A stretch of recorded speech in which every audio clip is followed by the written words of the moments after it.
Bismillahirrahmanirrahim. Assalamu alaikum viewers. This is Crown Chemistry by Muhammad Rizwan. Today I am going to explain MO diagram of nitrogen molecule. N2 में हमारे पास जो nitrogen है उसका atomic number हमारे पास है 8। तो इसकी सबसे पहले हम इलेक्ट्रॉनिक कन्फिगरेशन लिखेंगे 1s2, 2s2, 2px1, 2py1 and 2pz1। तो हमारे पास ये एक नाइट्रोजन के हमारे पास एटॉमिक ऑर्बिटल्स हैं हमारे पास। तो दूसरा नाइट्रोजन होगा उसकी भी सेम इलेक्ट्रॉनिक कन्फिगरेशन होगी, तो उसमें भी सेम यही हमारे पास एटॉमिक ऑर्बिटल्स होंगे। तो ये एटॉमिक ऑर्बिटल एक नाइट्रोजन के और दूसरे नाइट्रोजन के आपस में ओवरलैप करके मॉलिक्यूलर ऑर्बिटल्स बनाएंगे नाइट्रोजन मॉलिक्यूल में। तो अब हम इसके एमओ डायग्राम बनाते हैं। तो इसका 1s हम स्किप कर लेते हैं क्योंकि 1s की जो डायग्राम बनी है 2s की इनकी सेम ही बनी है। 1s2 में 2 इलेक्ट्रॉन है, तो 1s की दूसरा नाइट्रोजन हम ले लें तो उसकी 1s2 के साथ जो ओवरलैप है, और इसी तरह 2s2 की ये जो ओवरलैप है, ये ओवरलैप और ये ओवरलैप सेम है, ये और ये सेम है, तो इस वजह से हम एक ही बना लेते हैं। तो सबसे पहले हम क्या करेंगे, हम ले लेते हैं एक 2s एक नाइट्रोजन से। हमने 2 लाइन्स निकाल ली। अब इस लाइन के इस साइड पे एक नाइट्रोजन एटम, इस लाइन के इस साइड पे दूसरा नाइट्रोजन एटम, और ये हमारे पास है एनर्जी लाइन। एनर्जी ऊपर नीचे से ऊपर क्या इंक्रीज कर रही है। तो यहाँ हमारे पास हमने इस नाइट्रोजन का 2s ले लिया और दूसरे नाइट्रोजन का हमने यहाँ ले लिया 2s, और इसके हमारे पास इसके अंदर भी क्या है 2 इलेक्ट्रॉन है। अब ये 2s और 2s आपस में ओवरलैप करेंगे, 2 एटॉमिक ऑर्बिटल्स हैं। तो यहाँ से हमारे पास क्या बनेगा, 2 ही मॉलिक्यूलर ऑर्बिटल्स बनेंगे। उनमें से एक जो ऑर्बिटल होगा वो हमारे पास क्या होगा, बॉन्डिंग होगा। अब ये देखिए क्योंकि इसकी एनर्जी कम है तो ये बॉन्डिंग हो गया। अब इसकी एंटी जो बनेगा उसकी एनर्जी क्या हाई है, तो ये हमारे पास है एंटी बॉन्डिंग मॉलिक्यूलर ऑर्बिटल। तो अब इसे हम क्योंकि 2s और 2s की ओवरलैप है तो यहाँ से सिग्मा बॉन्ड बनेगा, हम क्या कहेंगे सिग्मा 2s। तो ये जो बॉन्डिंग है वो सिग्मा 2s है, जो एंटी बॉन्डिंग है वो है सिग्मा स्टार 2s। तो हमारे पास 2s की ओवरलैप जो है वो कंप्लीट हो गई। जो 1s2 के साथ ओवरलैप होगी वो भी सेम इसी तरह की होगी। अब इसमें इलेक्ट्रॉन फिलिंग हम इस यहाँ तक कर सकते हैं, या हम पूरी डायग्राम बना के बाद में भी इलेक्ट्रॉन फिलिंग कर सकते हैं। तो हम इसको बाद में इलेक्ट्रॉन फिलिंग बाद में करेंगे। अब 2s के बाद 3 डीजेनरेट ऑर्बिटल्स हैं p के। हमने देखिए हमारे पास 3 एटॉमिक ऑर्बिटल एक नाइट्रोजन से, 3 एटॉमिक ऑर्बिटल दूसरी नाइट्रोजन से, उन्होंने ओवरलैप करना है और उन्होंने 6 मॉलिक्यूलर ऑर्बिटल्स बनाने हैं। 3 एंटी होंगे और 3 बॉन्डिंग होंगे।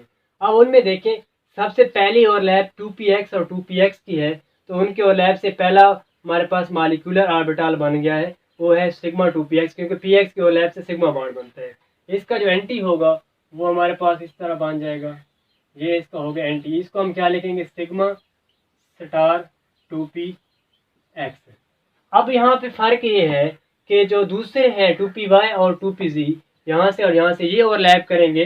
तो N2 और O2 के केस में ये था कि वो क्या करते थे कि वो उनकी जो एनर्जी थी वो हाई थी, मतलब इनसे इन 2 के ओवरलैप से जो मॉलिक्यूलर ऑर्बिटल बनेंगे उनकी एनर्जी वो यहाँ पे आते थे, सिग्मा 2px से ऊपर आते थे। लेकिन इस केस में नाइट्रोजन के केस में उनकी एनर्जी कम होती है सिग्मा 2px से। तो क्या होगा कि ये ओवरलैप करेंगे, कौन से 2py और 2pz ओवरलैप करेंगे, तो हमारे पास 2 ऑर्बिटल बनेंगे बॉन्डिंग। उनको हम क्या नाम देंगे पाई 2py एंड पाई 2pz। ये हमारे पास 2 बनेंगे, और एंटी उसी तरह बनेंगे जैसे ऑक्सीजन में बने थे, नीचे ही बनेंगे। हमारे पास ये पाई स्टार हो गया 2py और ये पाई स्टार 2pz। अब देखिए असल में फ़र्क क्या है, इसकी रीज़न ये है कि हमारे पास आप यहाँ देखें कि 1s 2s2 और 2px में एनर्जी गैप होता है, ठीक है।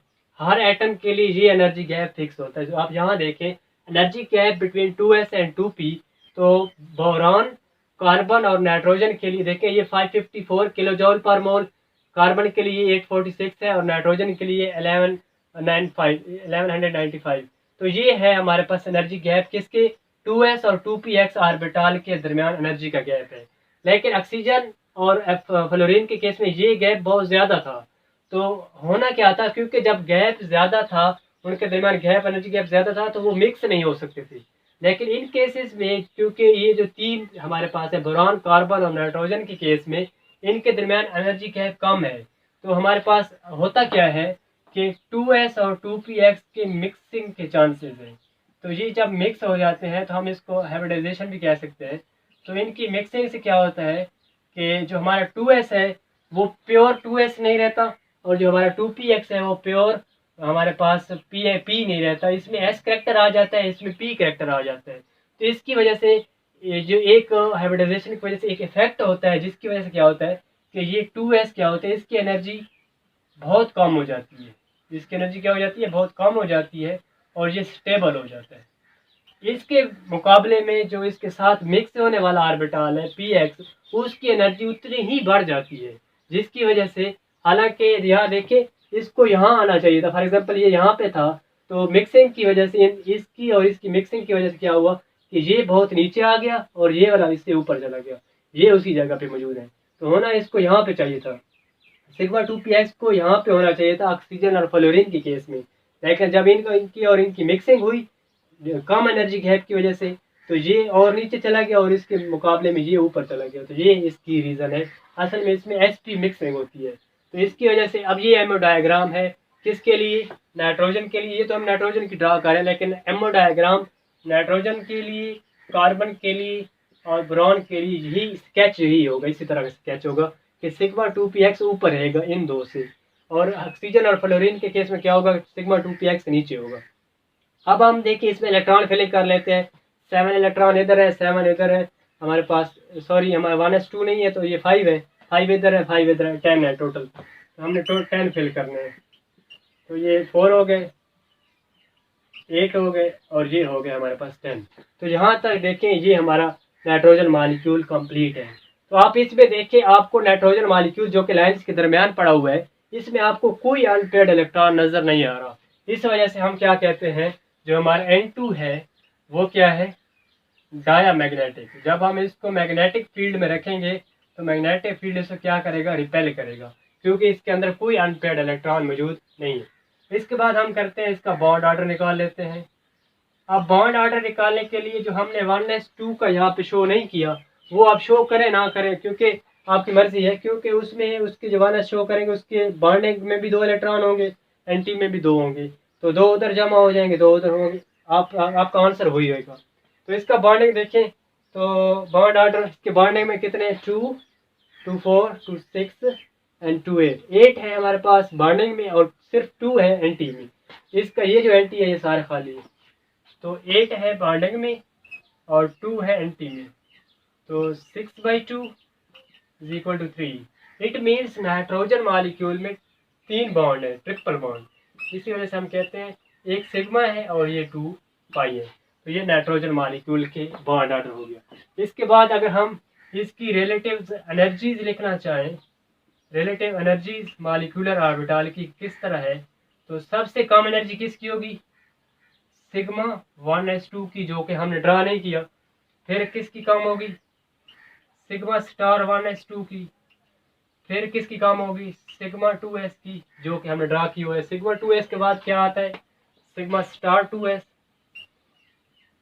इसके बाद हमारे पास किसकी एनर्जी है, हमारे पास पाई 2py, जिसकी एनर्जी बराबर है पाई 2p जी के। तो इस वजह से यहाँ पे इक्वल का साइन लगाना है। इसके बाद इसकी एनर्जी कम किससे है, हमारे पास सिग्मा 2px से।